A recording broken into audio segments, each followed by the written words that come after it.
آپ ہادیہ ای میگزین مضمون کی آڈیو ریڈ آؤٹ سماعت کر رہے ہیں۔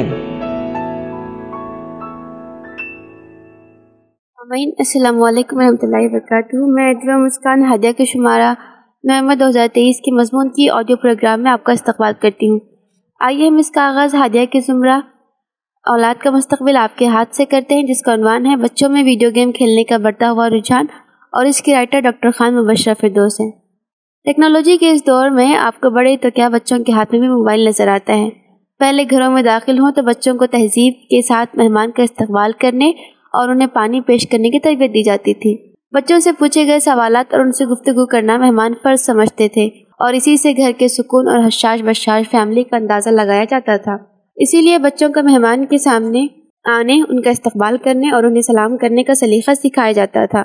اس سے یہ بھی فائدہ تھا کہ بچے بہت توجہ سے مہمان کو دیکھتے اور خود بھی نشست و برخاست کا ڈھنگ سیکھتے تھے۔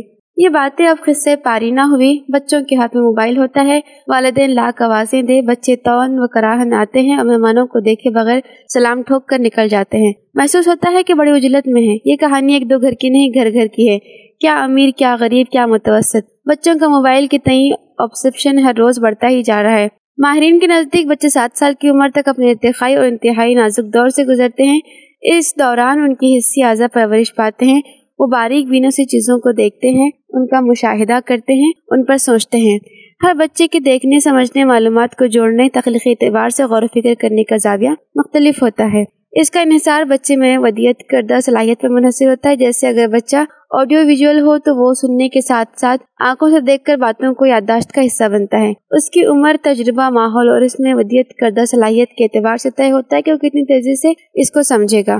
وے آف پرزیورنس، چیزوں کو سمجھنے دیکھنے کی صلاحیت ہر ایک کی مختلف ہوتی ہے۔ اسی طرح قوت شامہ، محسوسات اور طبعی ارتقاء اس عمر میں بہت تیزی کے ساتھ ہوتی ہے۔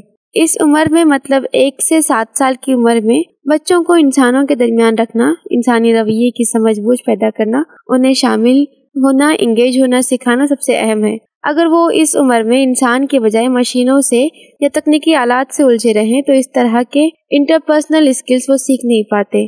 رویے میں تبدیلی واقع ہوتی ہے، وہ سماج میں زندگی گزارنے کی تکنیک سے عاری ہوتے ہیں اور یہ سمجھ بھی نہیں پاتے کہ وہ کہاں غلط ہے، سماج انہیں کیوں قبول نہیں کر پا رہا۔ اسی لیے ماہرین کا خیال ہے کہ بچوں کو 7 سال سے کم عمر میں موبائل کے استعمال سے روکنا چاہیے، کیونکہ بچے بڑوں کی نخالی کرتے ہیں، ہر چیز بچے بڑوں کو دیکھ کر ہی کرتے ہیں۔ اس لیے لازم ہے کہ بچے بڑوں کو موبائل استعمال کرتے ہوئے دیکھیں گے تو خود بھی اس کی جانب مائل ہوں گے۔ تاہم بڑے بچوں کے مقابلے میں چھوٹے بچوں کی ماؤں کو زیادہ ڈسپلین انداز میں کام کرنے چاہیے۔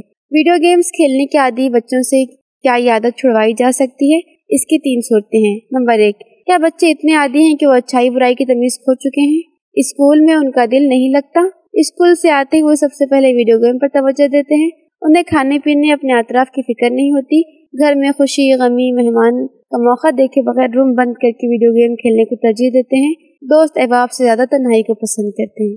نمبر 2، یہ نوٹ کریں کہ کیا بچہ کھیلنے کے ابتدائی مرحلے میں ہے؟ طے شدہ وقت کی پابندی پہلے کرتا تھا، اب بالکل نہیں کرتا۔ تعلیمی نتائج ابھی بھی کمزور آ رہے ہیں، والدین پر جھنجھلاہٹ کا شکار ہونے لگا ہے۔ نمبر 3، ابھی موبائل یا ڈیوائس ہاتھ میں نہیں ہے لیکن اپنے دوستوں کا ذکر آپ سے کرتا رہتا ہے، رشک کرتا ہے کہ سب دوستوں کے پاس ہے لیکن اسے استعمال کرنے کی اجازت نہیں، برہمی درج کرواتا رہتا ہے، کسی کام کی تکمیل کے لیے ڈیوائس کے گفٹ کی شرط لگاتا ہے، ابھی صرف والدین کے موبائل کو موقع ملتے ہی استعمال کرتا ہے۔ تینوں حالتوں میں سے ہر ایک کے لیے والدین کو الگ الگ علاج کرنا ہوگا۔ سب سے پہلی قسم کے بچوں کے لیے کچھ ویڈیو گیم کا تعارف آپ کے سامنے پیش کیا جائے گا۔ جو بچے پہلے سے عادی ہو چکے ہیں ان پر فوراً پابندی لگا کر سختی برتنا مسئلے کا حل نہیں ہے، اور نہ ہی والدین کو اضطراب کا شکار ہونا چاہیے کہ اب بچے برباد ہو چکے، کچھ نہیں ہو سکتا۔ آئیے ویڈیو گیم کے میکینزم کو سمجھتے ہیں تاکہ بحیثیت والدین اپنے بچوں کو کچھ مخصوص گیمز کی اجازت دے سکیں۔ ویڈیو گیمز کے آئیڈیاز کا آغاز 1947 میں کیا گیا تھا، جب ایک امریکی موسیقار اور مہندس جیکوب کنزیکی نے کیمبرج یونیورسٹی کے ویڈیو کمپیوٹنگ گروپ کے تحت ایک کھیل تیار کیا جس کو نوچ اور کریس کہا جاتا تھا۔ یہ کھیل ایک چکر باز اور کھلاڑی کے درمیان کھیلا جاتا تھا جس میں کھلاڑی کو جیتنے کے لیے X یا X0 بنانا ہوتا تھا۔ اس کھیل کو ایک کمپیوٹر پر پلے کرنے کے لیے بنایا گیا تھا اور یہ ویڈیو گیم کی دنیا کا پہلا آئیڈیا تھا جو کمپیوٹر پہ کھیلا جا سکتا تھا۔ اس کے بعد دنیا بھر میں مختلف لوگوں نے ویڈیو گیم کے مختلف آئیڈیاز دیے اور ویڈیو گیم کی صنعت کو آگے بڑھایا۔ ویڈیو گیم کی تاریخ میں مختلف اہم مواقع ہیں جو نئے آئیڈیاز کی پیداوار کو یقینی بناتے ہیں، جیسے ٹیٹرس کی طرح سادہ پزل کھیلوں سے لے کر ماریو کارٹ کی طرح پاپولر گیمز کی تخلیق تک۔ ویڈیو گیم کی صنعت نے تعداد کو اور ٹیکنالوجی میں تیزی سے ترقی کی ہے اور اب یہ ایک بڑی اور پروفٹ انڈسٹری بن گئی ہے جو دنیا بھر میں مختلف پلیٹ فارموں پر ویڈیو گیمز کی تخلیق کرتی ہے۔ بچوں کی شخصیت پر ویڈیو گیمز کی مثبت اور منفی اثرات۔ والدین بچوں کی فرمائش پر بچوں کو ویڈیو گیمز کی اجازت بھی دیتے ہیں اور پریشان بھی رہتے ہیں۔ بعض والدین نتائج کے خوف سے اپنی دماغی صحت متاثر کر لیتے ہیں۔ انہیں جان لینا چاہیے کہ اس سلسلے میں بڑا نقصان مایوس کن سوچ کی وجہ سے ہوتا ہے۔ اعتدال کی روش پیدا کرنے کی کوشش کی جا سکتی ہے اور متبادل ویڈیو گیم کی اجازت دے کر بچوں کے رویے کو معتدل بنایا جا سکتا ہے۔ مثبت اثرات۔ تعلیمی فوائد۔ کچھ ویڈیو گیمز تعلیمی مواد پر مشتمل ہوتے ہیں جن کو مخصوص مضامین سکھائے جاتے ہیں، ریاضی، علوم اور زبانی مہارتیں۔ تنظیم اور ترتیب۔ ویڈیو گیمز کھیلنے کے لیے بچوں کو منظم رہنے کی عادت بنانے میں مدد ملتی ہے، جیسے کہ منصوبہ بندی کرنا اور وقت کا صحیح استعمال کرنا۔ وقت طے کر کے کھیلنے دیا جائے تو عملی زندگی میں بھی ترتیب و تنظیم کا اطلاق کرنا بھی سکھایا جا سکتا ہے۔ مشکل ٹاسک کو حل کرنے کی صلاحیت۔ ویڈیو گیمز مختلف چیلنجز اور پزلز پیش کرتے ہیں جو بچوں کی مشکلات حل کرنے کی صلاحیت میں اضافہ کرتے ہیں۔ ہر گیم کم وقت میں چاق و چوبند رہ کر ایکشن لینے کی ترغیب دلاتا ہے، تھوڑا سا ذہنی دباؤ بھی بنتا ہے اور انہماک بھی درکار ہے۔ فیصلہ لینے سے پہلے اچھی طرح سوچنے کی ترغیب بھی ہے۔ اگر بچوں کو گیم میں صرف 2 گھنٹے اجازت ملے اور دماغی تھکن کو دور کرنے کے لیے اس کو بطور علاج استعمال کریں تو اس کے اچھے نتائج برآمد ہوتے ہیں۔ سمجھ بوجھ۔ ویڈیو گیمز کھیلنے سے بچوں کی ذہانت اور تحلیلی سوچ میں بہتری آتی ہے کیونکہ ان کو مختلف سوچنے کی اہمیت کا احساس ہوتا ہے۔ انفرادی مہارتوں کی ترتیب۔ بچوں کی انفرادی مہارتوں جیسے کہ دست چلانے کی مہارت اور آنکھوں کی مطابقتی کارروائی میں بہتری آتی ہے۔ بیک وقت سوچنا، ہاتھ کی حرکت اور تمام حسیات سے متوجہ ہونا سیکھتا ہے۔ غلط ایکشن آئندہ کے لیے سبق بنتا ہے۔ Team work. Multi player on line games بچوں کے درمیان ورچوئل تعلقات کو بڑھا سکتے ہیں۔ جب وہ ایک ورچوئل ماحول میں ایک ساتھ کام کرتے ہیں، وہاں ایک دوسرے کو برداشت کرنے کی تہذیب سے آشنا ہوتے ہیں۔ دنیا کے بزنس مین اور نوبل پرائز مین اپنے کاموں کی تھکن سے ذہن کو تبدیلی کا احساس دلانے کے لیے ویڈیو گیم کا سہارا لیتے ہیں۔ ایک تحقیق میں وکلاء نے بھی کسی کیس کی پیچیدہ گتھی سلجھانے کے لیے دماغ کو دوسرے کام میں مصروف رکھنے کے لیے ملٹی پلیئر گیم کا سہارا لیا ہے۔ منفی اثرات۔ جسمانی سلامتی کے اثرات۔ زیادہ وقت ویڈیو گیمز کھیلنے سے جسمانی فعالیت متاثر ہوتی ہے جو چربی پیدا کرنے جیسے صحت کے مسائل کا باعث بن سکتا ہے۔ نیند کی پریشانی۔ ویڈیو گیمز کھیلنے کے زیادہ وقت اگر بچوں کی نیند کی سلیپنگ سائیکل کو متاثر کرتا ہے جو نیند کی کوالٹی پر برا اثر ڈال سکتا ہے۔ رویے میں تبدیلی۔ ویڈیو گیمز میں غیر اخلاقی، زیادہ جذباتی، ہیجان انگیز یا جنسی مواد کا سامنا کرنا بچوں کو اکثر جھنجھلاہٹ اور تشدد پسند بنا سکتا ہے۔ تعلیمی کارکردگی میں کمی۔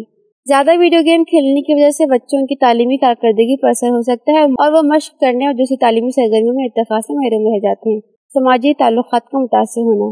سماجی تعلقات انٹرپرسنل اسکلز کو بری طرح متاثر کرتا ہے۔ بچہ تنہائی پسند بن جاتا ہے، ایک اچھا تاجر یا کسی کام میں مہارت پیدا کرنے سے محروم ہو جاتا ہے۔ جذباتی ذہانت کا متاثر ہونا۔ جذباتی ذہانت کے فروغ کے لیے انسان کے درمیان نشست و برخاست اور انسانی تال میل لازم ہے۔ ایسے بچے خوش اور غم کے موقع پر تاثرات کی تہذیب سے عاری ہوتے ہیں۔ ویڈیو گیمز کو عادی بچوں پر کنٹرول کرنے کے لیے والدین کو چند اہم اقدامات اخذ کرنے چاہیے۔ تعین وقت۔ والدین کو بچوں کے لیے ویڈیو گیم کھیلنے کا وقت کا تعین کرنا چاہیے۔ اس طرح بچے ویڈیو گیمز کو منظم طور پر کھیل سکیں گے اور دوسرے اہم کاموں کے لیے بھی وقت بچا سکیں گے۔ وقت کی پابندی۔ ویڈیو گیم کے لیے مخصوص وقت کی پابندی کرنی چاہیے اور اس وقت کو منظم طور پر کھیلنے کے لیے دینا چاہیے۔ یہ احساس دلاتے ہوئے کہ اتنے بجے سے اتنے بجے تک کھیلنے کا وعدہ تھا، ہم وعدہ خلافی نہیں کریں گے، آپ بھی وعدہ بھرپور طریقے سے نبھائیے۔ مناسب کنٹینٹ۔ والدین کو یہ دھیان میں رکھنا چاہیے کہ بچے کے لیے کنٹینٹ مناسب اور عمر کے مطابق ہو۔ ہر ویڈیو گیم کے ڈسکرپشن میں عمر لکھی ہوتی ہے۔ بچے کو ویڈیو گیم ان کی عمر کے مطابق ہی دینا چاہیے۔ اگر وہ لیول پار کر لیں تب بھی عمر سے بڑے گیم بچوں کو نہ دیں، ساتھ ہی تخریب کاری پر اکسانے والے گیم بھی نہ دیں۔ ویڈیو گیم کی تصدیق شدہ اور عمر کے مطابق کنٹینٹ کو ترجیح دینی چاہیے۔ ویڈیو گیم کی جگہ۔ بچوں کو ویڈیو گیمز موبائل پر کبھی کھیلنے نہ دیں بلکہ ان کے لیے ایسی مخصوص جگہ کا تعین کرنا چاہیے جیسے کہ ویڈیو گیم کمرہ یا لائبریری، تاکہ وہ وقت کو مد نظر رکھیں اور زندگی کے دوسرے حصے کو متاثر نہ کریں۔ سماجی تعلقات۔ ویڈیو گیمز کے علاوہ والدین کو بچوں کو دنیا کی حقیقتوں سے وقت گزارنے کی کوشش کرنی چاہیے تاکہ وہ دوسری سوچ اور تجربے حاصل کریں۔ وہ رشتہ داروں کو وقت دیں، وہ کسی مجبور اور بے سہارا کے مسائل پر سوچ سکیں، وہ غریب طالب علم کے تئیں رحم کے جذبات رکھتے ہیں۔ نظر رکھنا۔ ویڈیو گیم کھیلنے کے دوران بچوں پر والدین کو نظر رکھنا چاہیے تاکہ معلوم رہے کہ وہ مناسب کنٹینٹ کو دیکھ رہے ہیں اور وقت پر منظم طریقے سے کھیل رہے ہیں۔ کبھی کبھی خود بھی جوائن کر لیں تاکہ بچے والدین کے ساتھ صحت مند تعلقات کو جاری رکھ سکیں۔ تفریح، بچوں کو تفریحی فعالیتوں میں بھی والدین کی شمولیت فراہم کرنی چاہیے تاکہ وہ جسمانی طور پر فعال رہ سکیں۔ والدین اس طرح کی کارروائی کے ساتھ ویڈیو گیمز کو بچوں کی زندگی کا حصہ بنا سکتے ہیں جو ان کی شخصیت پر منفی اثرات ڈالے بغیر تعلیمی اور تفریحی فائدے پیدا کر سکتے ہیں۔ اگلی قسط میں ویڈیو گیم کی اقسام پر تعارف کے ساتھ گفتگو کی جائے گی۔ ہادیہ مضمون کی آڈیو سماعت کرنے کے لیے شکریہ۔